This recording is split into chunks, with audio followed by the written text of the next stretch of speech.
Kia ora koutou katoa. I want to start today by sharing some good news, which is not often the case in the 1pm updates.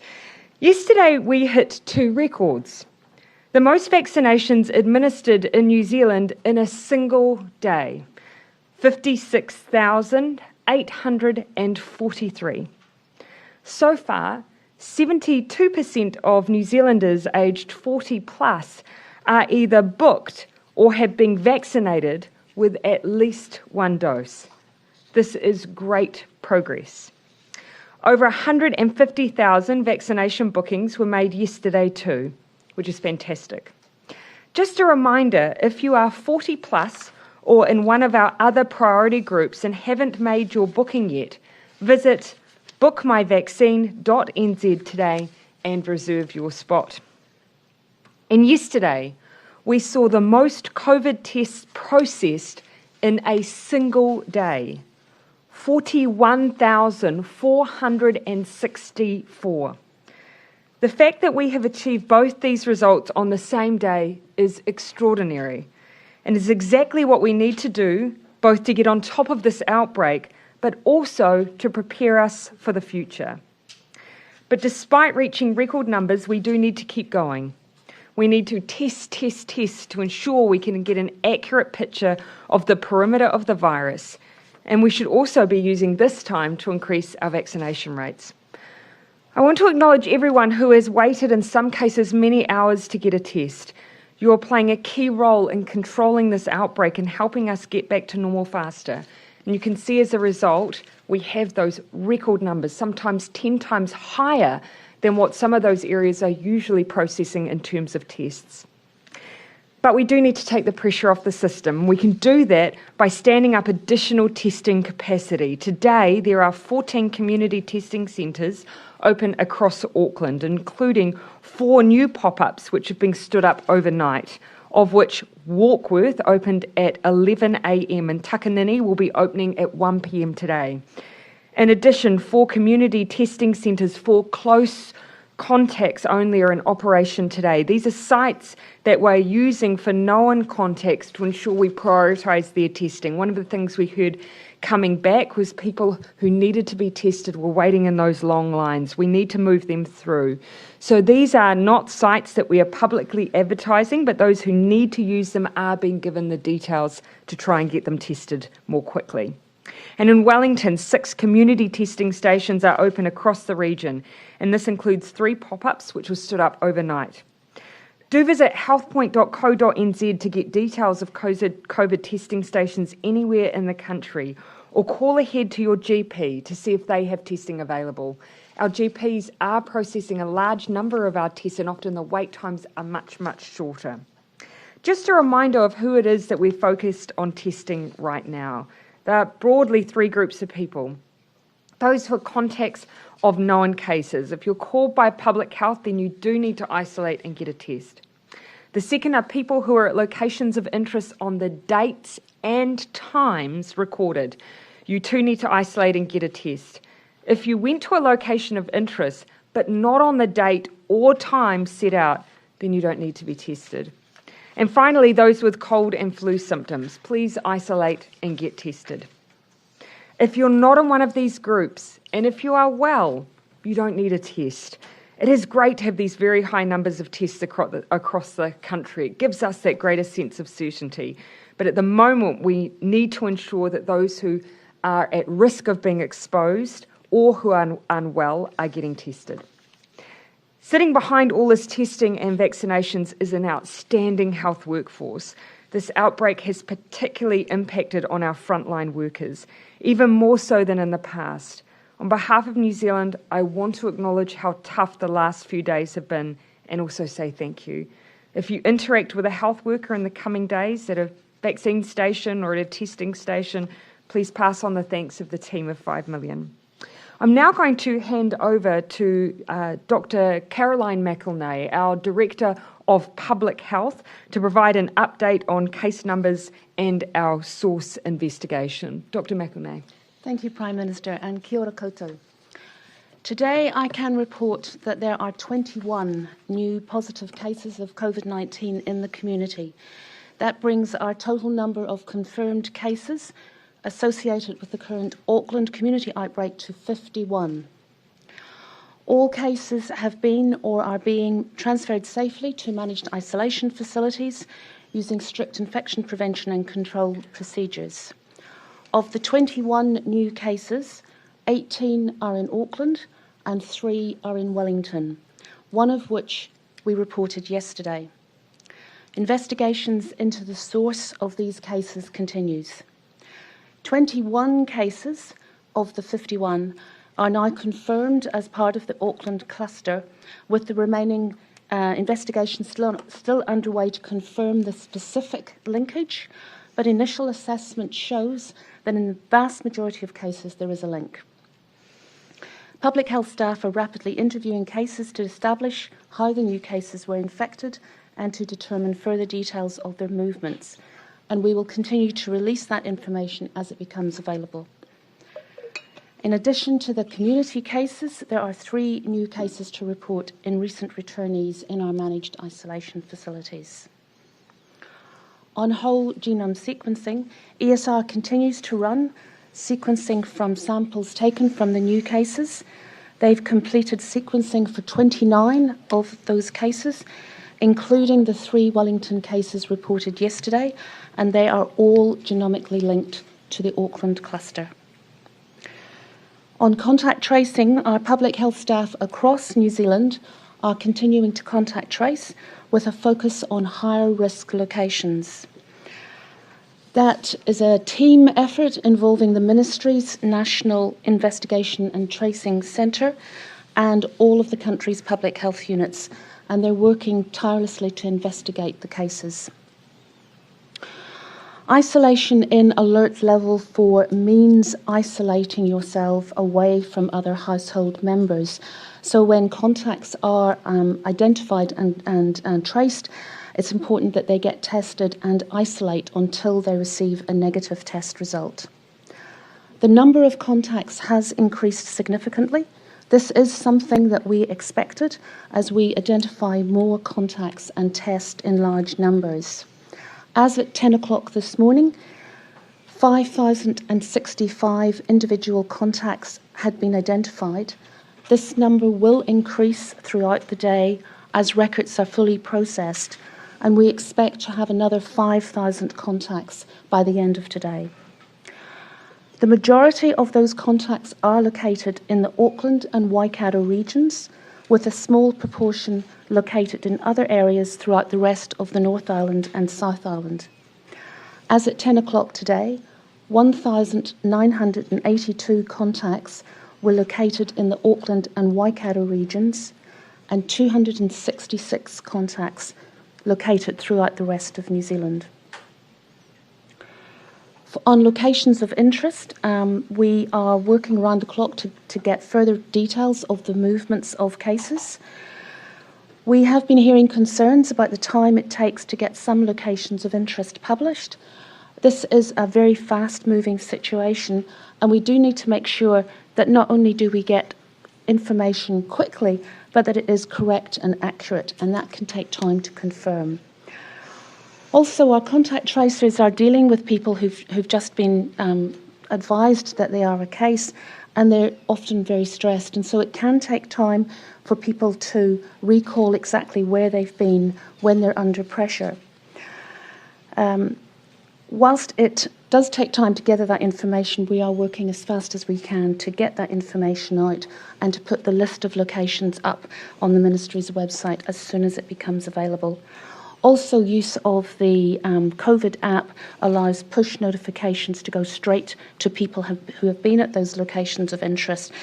So that's another way in which we can quickly identify those contacts. I do want to reiterate that if you were at a location of interest at the specified times, please self-isolate and call Healthline on 0800 358 5453 for advice on testing. By calling Healthline for advice, people who've been at those locations of interest at relevant times are logged into our contact tracing system. That means that your swab can be tracked and processed faster by the laboratories. So please do call Healthline. I just want to talk about wastewater. We've had a detection of COVID-19 in a wastewater sample collected from Warkworth on Tuesday of this week. And so our message is anyone who has been at a location of interest at the relevant time or is symptomatic and is in the Warkworth area to get tested. A pop-up testing centre has been set up at 77 Morrison Drive, and this will be open until 5 o'clock. People are asked to call ahead on 09 425 8585. The wastewater catchment area at Warkworth is 3,500 people, and extra wastewater testing will be taken from Warkworth and Snells Beach today and tomorrow. Just on the general comment about wastewater testing, we have got 41 sites around the country covering 3.7 million New Zealanders. Of the 41 sites, 13 are in Auckland and 4 are in Wellington, with further sites also being added. There continues to be COVID-19 detected in wastewater in the Auckland region. Those samples were taken on Thursday. This includes Waitakere region, the North Shore and Eastern Auckland. ESR expects to receive further samples later today from Auckland, Wellington and Coromandel. There have been no unexpected detections to report from a wastewater sample taken from other areas around the country. And just a bit about Metro Auckland hospitals. You'll be aware that the North Shore Hospital Emergency Department had been closed. It continues to be closed until further notice, with ambulances being diverted to other Auckland emergency departments. However, the hospital is open to direct primary care, medical and surgical admissions with a referral from a GP. On-site staff testing is now in place at North Shore Hospital for both symptomatic and asymptomatic staff. As at 6:30 a.m. this morning, 829 Waitemata DHB staff had been tested. All returned results were negative, and we still have 208 results still pending. 137 staff were identified as potentially being in contact with the positive patient at North Shore Hospital. 84 of those so far have returned a negative result. Of the patients who were in affected areas at the same time as the positive patient, 20 of these are still in hospital. All have been swabbed and their test results are all negative. Public health officials are closely monitoring the situation, and additional support is available for hospitals across Metro Auckland if needed. Back to you, Prime Minister.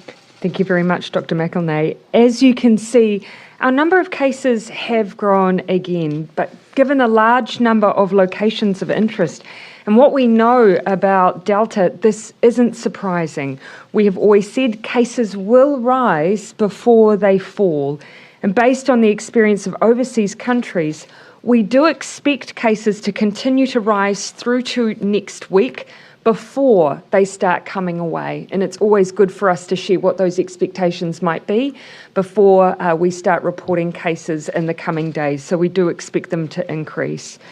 But there are actions you can take to make sure we don't create new cases or spread the virus in lockdown. One of the things we have learnt from New South Wales is that the virus can keep spreading during lockdown from people going to work or people breaking the rules of a lockdown and meeting up with other people, then passing on the virus. This is one of the key reasons their cases keep going up and their lockdown continues to be extended. And a devastating 825 cases have been reported in New South Wales this morning. No one wants an extended lockdown and no one wants to see that rate of transmission. So the number one thing everyone can do right now is reduce down your contacts and ensure you stick to your bubble. I especially ask that anyone who is a worker at an essential service Make sure that you do not go to work until you get a negative result, and employers have advised you of this too, if you are in those groups of people we've asked to be tested. This morning, I asked our public health team how our compliance was looking, and it was really heartening to hear that the people they are contact tracing are at home. That is exactly what we need. We just need to keep going, because that means eventually our locations of interest will eventually start to decline as we contact trace people who have been at home during their period of infectiousness. On locations of interest, I do have an update in addition to what has been shared by Dr. McElnay this morning. You'll recall that some days ago we talked about genome sequencing helping us to narrow the likely source of COVID to an individual who arrived in New Zealand on the 7th of August. We said at that time, though, that we're continuing to still keep some of our options open.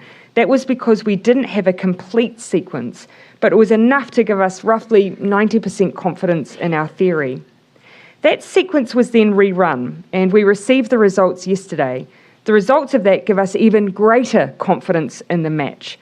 On that basis, a decision is being made to remove locations of interest that predate the 7th of August. We ask that everyone from those locations still, of course, comply with level 4 restrictions. So you still need to stay home, but you no longer need to report for additional testing. Of course, that decision has been made only recently, so it will, of course, still need to be updated on the locations of interest website. This is an example of how the science can help us narrow the public health measures that are needed in an outbreak.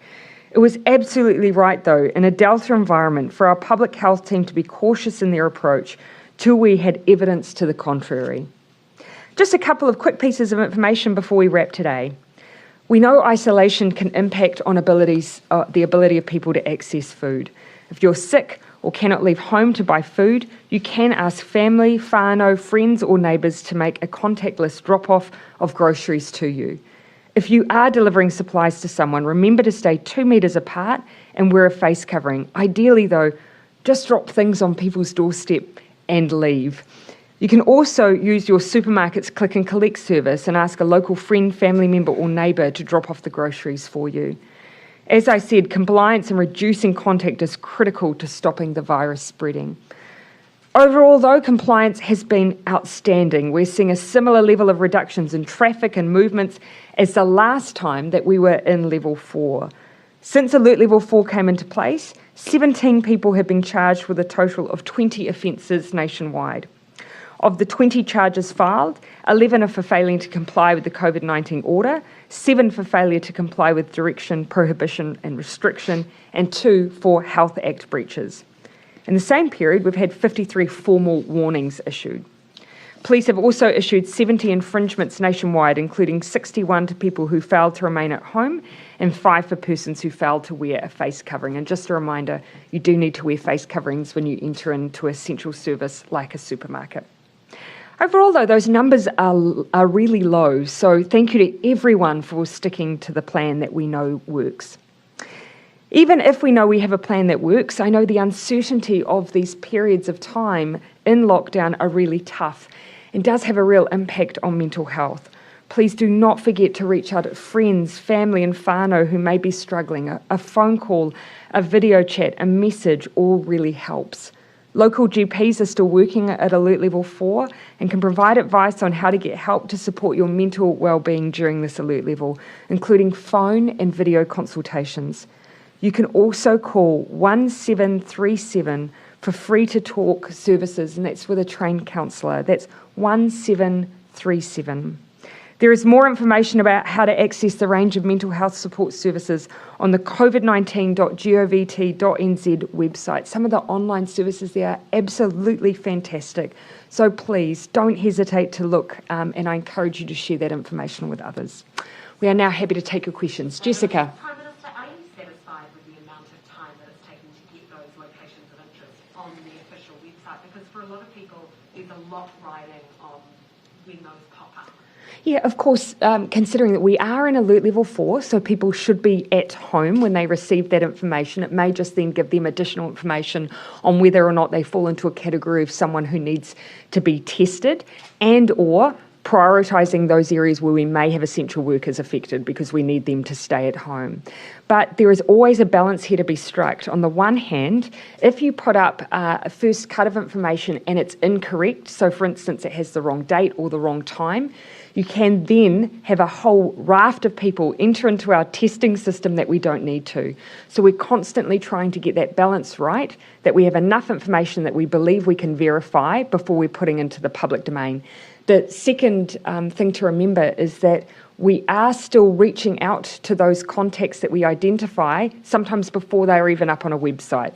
Our website is not the only way we communicate with contacts, which is a very important thing to remember. How satisfied are you with in terms of testing, when people are lining up and going to testing centres? Yeah. Are you satisfied that there is enough social distancing? There were issues raised with us, like portaloos, for example, that are there for people to use if they're waiting for hours, but whether they were being properly sanitised. How much attention is being put on making sure that a testing place doesn't become a point of... Well, the first thing, I'll just make a broad statement on testing. In terms of infection control, you'll forgive me if I hand to Dr McElnay for a question on infection control.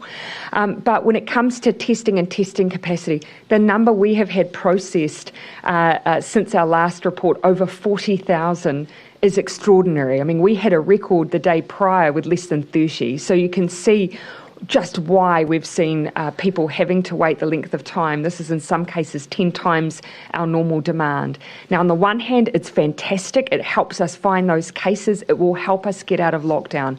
But we don't want people waiting long periods of time or having contacts turn back because of the time they've waited. So, two things: extra capacity has been stood up, and also specific testing sites that are only for those contacts. So we're telling them where to go so that we can rush them through in quicker time. Both of those things should help. But to everyone who's already waited it out, huge thank you. We didn't want you to experience those queues. We've been working very hard on solutions to stop that happening again. Dr McElnay on infection control. I have every confidence in the district health boards in the setting up of those testing sites, that they are adequately taking that into account in terms of spacing of people waiting, use of PPE.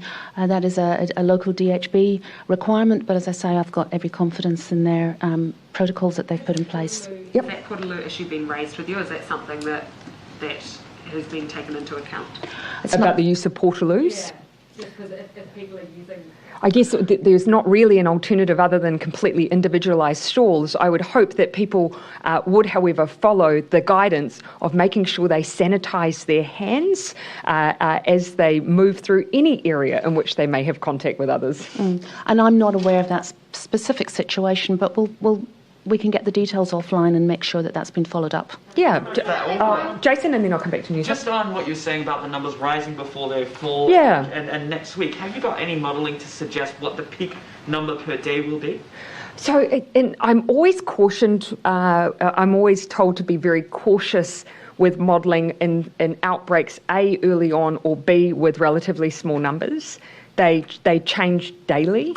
And so I thought it would be useful, however, that instead of giving numbers because they are so variable for these projections, and you've heard Dr Bloomfield use some broadly for the totality of the outbreak, just giving a sense that we do expect it to keep us, we haven't peaked yet, that's our view. And I think that's just important to share with people so that they know what's likely to occur, and it doesn't mean that the strategy of our lockdown is somehow unsuccessful. That is to be expected. We're still contact tracing people pre the lockdown who may have been moving about. Soon that will start to fall away, and that's where you see the success of the level 4 restrictions. The locations of interest. Yeah. Dr. McElnay was saying 5,000 significant today, yeah. 10,000 by the end of today. Is that causing you any concern, this huge number of contacts? It is a very large number, and what we are seeing with those locations of interest, we are often being very broad when they post them. So to that point earlier, are we happy with the speed? Well, often we're making the decision to be very broad when they're posted, and sometimes they will then narrow. That's in order to just get that balance of getting the information out there in case there are essential workers in there. I'm not concerned by that broad reach because A, we're in level 4, so by and large people should already be at home, and B, with Delta, better to be safe than sorry. Previously, with locations of interest, we're really just interested in whether or not you physically had some contact with someone. In a Delta environment, we are being more cautious, which is why you are seeing more contacts. And you'll remember that from our Wellington case. It is deliberately larger. It's all about adapting the way that we're working with Delta. So I think if anyone's looking at those contacts and thinking, gosh, that seems a lot more than we used to have, that's because we have changed the way we're doing things because of Delta. Is there anything? No, totally agree. Sorry, I did say to... So back on the Wellington locations of interest, why did it take so long for that flight from Auckland to Wellington to be identified? And why do people have to wait for that flight to be uploaded in order to be found out that they were at a location of interest instead of being contacted behind the scenes? Sometimes they do both, but I can't tell you the sequence of when the flight went up relative to when the contact tracing made individual calls. I know in some cases it may have been that it was advertised publicly before. It just depends on the sequencing, but with flight data, we do have your details, so you are able to be contacted. It just might be posted online beforehand. No, that's right. And the posting online is an extra to get it out to the public at large, what the location of interest is. The public health team are already following up those contacts. And in a situation where we've got a flight and we've got the details of who's on that flight, then those people would be already being contacted, not waiting for it to go up on a website before they take action.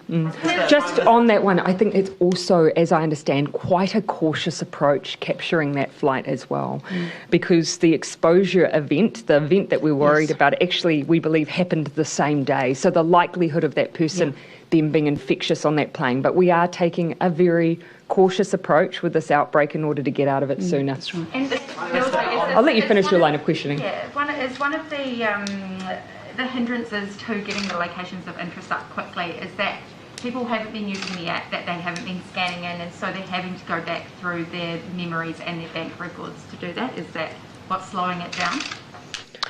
I'm not aware that there's particularly underuse of the app. It does take time when you're doing an interview to go through those details, and we use every source of information that we can have. But just to confirm, if people haven't been using the app, then that's when it does take a bit more time to just go through each and every location of interest by day in order to be accurate. You're right, we do use someone's banking transactions as a way of prompting their memory, and they will be interviewed often multiple times in order to extract additional information or clarify bits of information. So again, with getting those locations of interest out, it can be iterative, and we're balancing putting sometimes what might not be quite accurate information out there more quickly. Prime Minister, can you just say, Henry. So you're saying it's still going to peak. We're not at the peak yet. Lockdown. Don't believe so. Of course, I don't have a crystal ball, but my instinct, and I'm not an expert, but my instinct from our more than 12 months of experience would be no. I wouldn't have thought so. No. But given that, can you sketch out, I guess, a bit more of the future post Tuesday? Because it seems unlikely that we're going to go to, at least Auckland's going to leave level 4 on Tuesday. If people are planning things early September, late August, should they put those on ice? Well, that's really asking me to cast into the future. We do want to base our decisions on evidence. You would have heard us yesterday, though, when we asked all of New Zealand to remain where they are in level 4 through to the end of Tuesday, with announcements on Monday about the plan casting forward. I did give an indication that Auckland can obviously see that they're sitting at the centre of this outbreak. So it's very likely that we're going to have to take measures there that continue to be cautious. Having said that, I don't want to predetermine what happens for the rest of New Zealand either. With these free supermarkets in Wellington that are locations of interest, all the staff, who I understand, who were there at that time, have to also self-isolate. Is there any plans around the government or any thinking about how to basically ensure that food supply still goes well? Because that's quite a large number of supermarkets. So communities. Actually, Dr. David Clark who holds ministerial responsibility for this area, has been in talks with our supermarket chains around what can be done to ensure that they're using practices and measures that enable ongoing supply chain and also ongoing operations. There have been a couple that have been offline for long periods, although sometimes you'll find they shut down completely. Then once they work through shift details, likely contacts, they can get themselves back up and running. But he is talking with them about the kinds of contingency they have in place. One thing to also add, there is a drive-through vaccination station being set up in as if I recall, the Auckland DHB, specifically around some of that essential workforce in the first instance, to be able to get a bit more throughput to some of those people who are in our supply chain. So not just checkout operators, but the thousands of people who keep food moving through the country. Is it your understanding that all the families in the Wellington outbreak have been cooperating with contact tracers at this point? I've heard nothing to the contrary, no. I'll just look away. Prior to this outbreak, Māori and Pacifica doctors were cautioning that if there was a Delta outbreak, it could be devastating for Māori and Pacifica communities. Now with De La Salle being one of those schools, over 80% of those children are Pacifica, and the likes of Porirua, highly populated with Māori and Pacifica communities, are you concerned that what they were predicting is something that could be devastating for Māori and Pacifica might just be happening? So, every part of our strategy has always been designed around Aotearoa New Zealand's population. So we already, of course, knew that if we had, even before Delta, if we had a COVID outbreak, it would be devastating, particularly for our Māori and Pacifica communities. And that's often down to the way our communities live, but also some of the health inequalities we have in New Zealand. So that is part of the reason we have an elimination strategy, is to prevent that devastation across those communities. It's why we are in level 4, is to prevent that devastation in those communities.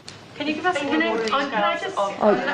We do have enough time. I will pan back to you. I'll just take a few questions from others. Can you give us more details of the 21 new cases today? We've heard that some of them are linked to schools and universities in Auckland. What about the others? Yeah, so for some of them, and I'll obviously bring in Dr. Mahune as well, for some of them, case investigations, those interviews are still ongoing. But even from the first cut of that information that's coming through on our update today, we were informed that, broadly speaking, there's a view that they are predominantly likely to be linked to our cluster based on the first blush of information. But you'll forgive me for not getting into the specificity, because those interviews are still underway. We get the results through in the morning. Our public health units are straight in interviewing, and then locations of interest go up. One quick point on locations of interest, we are looking to try and sequence the timing of when they go up in a more predictable way, so certain times of the day, so that people know when to go back and look. That's one of the things we think we can do to make it a bit easier for everyone. So we'll give you an update on that work. On the Auckland University student who's now in Wellington, correct. Did they get tested before they left Auckland and then travelled to Wellington? I've certainly not had it indicated to me that they did anything inappropriate, so I wouldn't want to leave any suggestion there. They travelled within the 48-hour window back to their home, which of course was all within level 4 guidelines. Before that, I couldn't comment on the sequencing of their testing. I'm only aware that they were tested in Wellington. Yeah. Why airports? So, if I may, So, I don't believe we have the flight for that student this year. I could be wrong. Let me go back and check with you, but again, when we have the flight details, that's one of the ones that is a little more straightforward for us to contact trace. And why is it that airplanes obviously been listed as locations of interest, but airports haven't been? Apparently Wellington Airport asked the Regional Public Health Authority on Friday whether it was a location of interest and hasn't really had a response. Look, I couldn't comment on specific details for the public health units and locations of interest, but what I again would say on that flight, that one is very much on the cautious side. The public health unit may have made a decision because of the way, of course, that everyone is in close proximity on a plane versus walking through a much more expansive airport, may have made a distinction between those two. I wouldn't want to hazard a guess. But the Sunday night flight, the exposure event was that day. Was the same day. Much lower level of risk. Again, very, very cautious approach being taken there by putting that as a location of interest when it was on the same day they had contact with the case. Very cautious. Yeah. Just on back to essential workers being vaccinated, where are we at with our essential workers vaccination, and how long are we diverting vaccinators to testing centres for? Well, as you can see, obviously we are managing to do both. I'm not for a moment suggesting that isn't without extraordinary work from our health workforce, but the fact that we have record vaccination on the same day that we have record testing demonstrates that that at the moment we're doing both at full capacity without that loss of service. As I quickly mentioned, the Northern Region Health Coordination Centre is launching a vaccination centre on Sunday that will be able to vaccinate a large number of individuals, up to 2,000 per day, starting off a little lower than that, but ramping up. And there is a specific focus on essential workers for that vaccination centre. So that will be by appointment only so that they can bring through that essential workforce in that drive-through environment. On that, so does that mean that our vaccination centres are all now open again? No, so not all of them are operating, but we have, of course, remember with our ramp up, we were onboarding primary practice, so GPs clinics. That has continued, and so if there are centres that aren't operating at present for a number of reasons around level 4, we have at the same time brought on new sites, and so that is why we've managed to continue to scale up. Anything further on that? No. Yeah. Oh, sorry, Claire.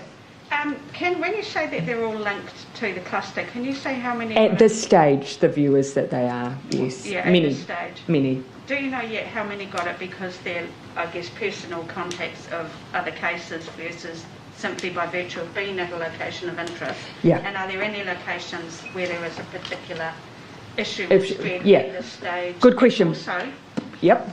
are any of the positive cases so far vaccinated? So our public health units have been collecting that data. I can't speak to that at the moment. You already know about the one that was fully vaccinated. I believe there might be others, but I can't say for sure at this point. Obviously, we're treating everyone in the same way, so it's interesting information, but not necessarily changing our approach. On the issue of those events, one of the conversations that we had with the public health team, and they advised us what they have underway at the moment, is working through, as they're interviewing and identifying the connection, working through those events where it appears that there may have been more infections amongst those who may not necessarily have identified themselves as being close contacts, but were just at the same event. So that will enable us to really hone in on whether we have particular events that would fall into the category of being super spreader and therefore ones that we should continue to pay extra attention to. So that's all part of the process of interviewing and identifying where people came into contact with COVID. Anything been identified or early flagging of yet though? I think I'd want to, before I did that, I think we'd want the public health unit to finish up doing their interviews. So maybe if we come back to you tomorrow and just give you a suggestion of some of those locations that we think look like they were more problematic than others. Yeah, I think that's right. We've still got some analysis to do, and we'll be able to then also break that down into where people were at a location of interest versus being a contact of a case. Yep. So we should have that. And that's particularly what they're looking at the moment. Can we see, are there certain sites that we think are more worrisome than others? But again, you never want to take your foot off the brake because that might lead people not to be tested at certain locations of interest, and that we wouldn't want that either. Yeah, Jason, and then I'll come back over to the Prime side. Minister, it's being reported that a New Zealand citizen accused of having ties with ISIS has reportedly arrived in New Zealand. Can you confirm this? No, obviously that will be a case that I won't be commenting publicly on for a range of reasons, not least security reasons. But just on that particular issue, I won't go into many details, but the person in question here, what is the isolation arrangement for said person? Are they going to be in with a general cohort, or would that person be in with? I think the most important point for me to make here is that we are undertaking all of the usual COVID-19 related protocols for someone who has come in from a country that has COVID in circulation, which is essentially anywhere in the world at present. So we will follow those same protocols. In terms of public safety, what guarantee can you give to the public that they will be kept safe with her here? The same, I would give the same reassurance that I have all the way through. That whilst we have obligations, given that this individual that we're talking about is a New Zealand citizen, and of course the status of their children, We have, however, still undertaken all of the usual steps that you would expect us to take to keep New Zealanders safe. That has been an absolute priority. And whilst there's some constraint on my ability to talk about the details of those, I can tell you that we've used every lever we have to ensure people's safety. You are asking New Zealanders, though, to effectively trust you without giving too many of the details. In terms of... Not me, but our systems, yeah. But in terms of that, how are you balancing the public's interest and safety and right to know with the fact that you need to keep some of that safe? Will you be releasing more details on the public interest side of things later down the track? No, the key test for me is, my job is to keep people safe, and we are using all of the levers that we have to make sure that we've done everything we can to keep people safe, while at the same time fulfilling those obligations we have, because this is a New Zealand citizen. There isn't really an option here. The alternative would have been to say to Turkey that we don't take responsibility, and they could have then deported that person without warning and without our preparation. That would have been wrong. That would not have ensured the safety of New Zealanders. So we've planned for it, we're ready for it, and we are keeping in mind here there are also children involved that we have an obligation to as well. Yeah. I just have a few on behalf of colleagues, if that's okay. I love how no one ever takes ownership for their colleagues' questions. You fire away, though. I have one from Mike Hosking over here. You've had a couple already, so go ahead. Thank you. Would you consider ring fencing the North Island from the South Island to contain the virus? Why haven't the De La Salle School and Macaulay School high school locations been identified as locations of interest, given that they've already informed staff and students? And thirdly, butchers are begging to be open for click and collect. Why are they unable to do that? I'll start with the last one first, because of course at level 3 we have the ability for them to operate, but it is much more limited at level 4. And that's always been our approach: reduce down as much contact as possible so that you don't end up in a situation like New South Wales. On the second question around locations of interest, in a way you answered it yourself. Yes, of course, we do work to get these up on a public website, but as you've already acknowledged, staff and students, the most important group we want to contact, are already being contacted and prioritised, and that is key. They're the ones we want staying home, and they're being notified as a priority. On the issue of North and South, we actually consider all options depending on where we have concerns. So if there are places in the country that we're worried about, we look at how we can practically implement borders around them if we need to have different alert levels. So we keep all options on the table. That includes whether a boundary exists around one city or around a whole island. Did you want anything further coming on the location? Prime Minister, on vaccination. Sorry, you haven't had a question. Johnsonville and Miramar have been named as the home suburbs of the first 3 Wellington cases. We've seen lots of locations of interest for Johnsonville. Should people in Miramar be expecting locations of interest to pop up there? Keep an eye out. I know that some additional locations of interest were uploaded this morning. Please take a look at those. But do just check for the locations. It's not a matter of because someone lives in a suburb, that whole suburb somehow is problematic. It depends. It's all about where someone has been and at what time they've been there. That's right. And there is variability between individuals in terms of what they do. And I've been informed by the medical officer of health there that these cases have not been out and about particularly, so we would not expect to see locations of interest. Young people, however, move around a lot. On vaccines, 56,000 that's about 1% of the population in a single day. Pretty high rate. On that number, you would finish early December if you keep that rate up.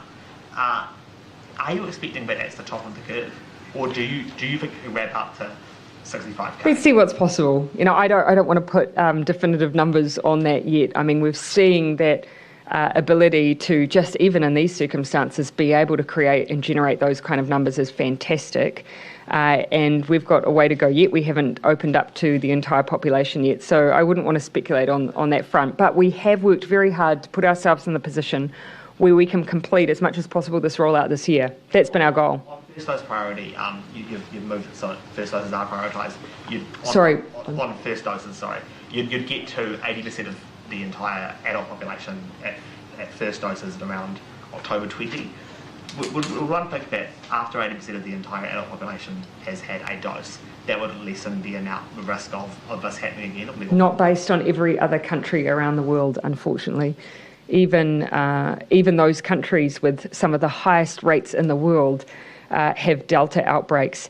And the thing that I would say is that does not mean that there is an issue with the effectiveness of vaccine. Not at all. What we are seeing is a significant reduction in hospitalisation and severe illness. So the vaccine is doing what it's meant to do.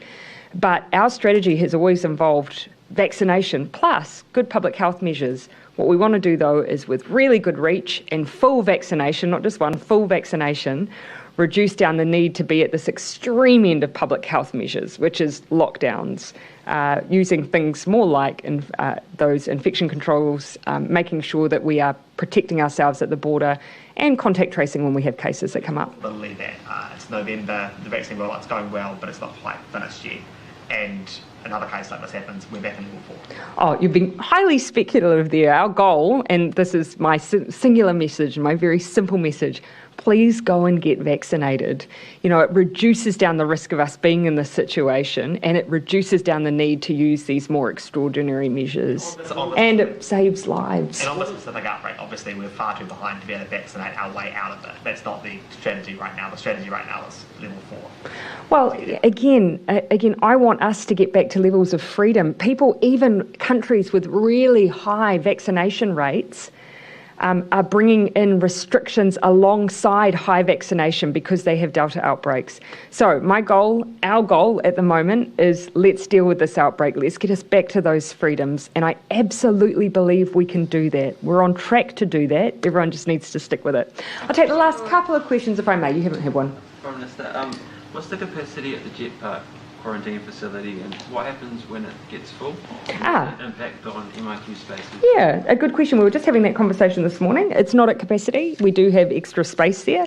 We are prepared, though, if we have additional cases we have some extra capacity. We're able to prioritise having cases at the Jet Park and perhaps using other facilities where you've got family household members so that you're not having to isolate them together, but if they are at risk, you're able to isolate them in another facility. So we've already done that work and confident that we can manage. Are you looking at standard? I'll let you finish, yeah. Generally speaking, with massive queues at testing centres and hospitals not having substantially increased ICU capacity in the past year or so, has the government done enough to prepare for it? Well, actually, we do have considerably more ICU capacity we're able to stand up than before the COVID outbreak. So that's certainly the message we've had from Dr. Bloomfield. Of course, our goal is to not use the ICU capacity. The question, has the government done enough to prepare for a Delta outbreak? Our goal, of course, has always been to do everything we can to prevent it entering in at the border, but at the same time acknowledging we're one of the last countries in the world that has had Delta in the community. So with even the best measures possible, you still have to be prepared for this scenario, and you still have to have a plan for this scenario, and we do. And that's what we're activating now. I will just... Rukawa, I'll let you... Considering the makeup of a lot of Māori households, intergenerational, has there been any struggles with trying to isolate people away from their families within the one house? And if there has been, what's been done to deal with that? Yeah, perhaps Dr. McElnay. I don't have specific details, but we're very aware of that situation, and that was a conversation that we were having this morning with the Auckland District Health Board around how to enable and support families to be able to do that. Obviously, for cases, we've got the ability we have the Jet Park facility where cases go, but we're also looking at a facility that we can then accommodate close contacts who can't isolate easily from the rest of their household. So we're looking at different ways in which we can support families. Overcrowding in homes, how big of a risk is that to the way people can isolate? It certainly is a challenge, and we do know with the Delta variant in particular that household transmission is a very real likelihood, and so it is important to, particularly when we know that we've got a case. That's why we do have a different accommodation option for people who are identified as cases.